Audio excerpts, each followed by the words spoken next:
Para sa video pong ito, magre-repair po tayo ng isang iPhone 11 na nagre-restart kada 3 minuto. Isa po ito sa mga common na problema sa mga iPhone. At hindi lang po sa iPhone 11 ito nangyayari. Pati po sa mga mas bagong modelo ng iPhone, maaari rin itong maranasan. Sa video na ito, aalamin po natin kung ano ang dahilan ng paulit-ulit na pagre-restart at kung paano po natin ito matutukoy at maaayos. Nakita po natin na yung iPhone sa right side ay nag-restart bago pa umabot sa 3 minuto, samantalang yung nasa left side ay hindi nag-restart. Kaya para mas mabilis nating ma-isolate ang problema, pinagpalit ko po ng housing ang dalawang motherboard.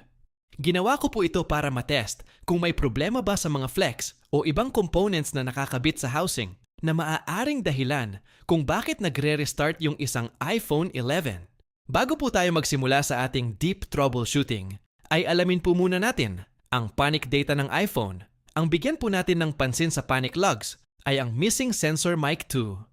At ang dahilan kung bakit nagre-restart ang unit ay dahil hindi ma-detect ng CPU ang mic 2 sensor na located sa power button flex.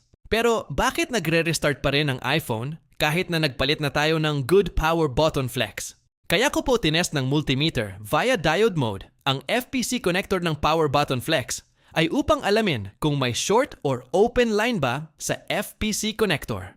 At dahil sa ginawa nating test, ay nakumpirma po natin na may 3 open line nga po sa mga pin ng FPC connector. Ang pin number 3, 9 at 11 ay mga walang connection na dapat meron at lahat ng nasabing pin ay connected sa audio IC na located sa upper logic board.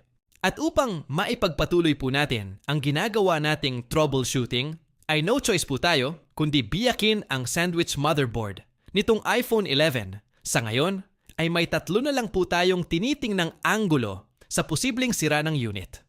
Una ay ang broken connection from FPC connector to layer pads, broken interposer connection o yung solder balls sa gitna ng upper and lower board, at ang pangatlo ay broken audio IC.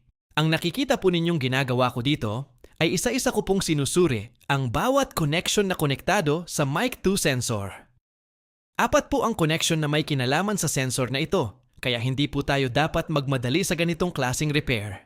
Para po sa akin, ang pagre-repair ng sandwich motherboard ay parang final exam noong school days. Bago natin ipasa sa professor ang test paper, ilang beses muna nating chini-check at dini-double check ang bawat sagot para makasiguro tayong nasagutan lahat. Ganoon din po sa repair, mas mabuting maglaan ng oras sa pag-double check kaysa magmadali at magkaroon ng back job.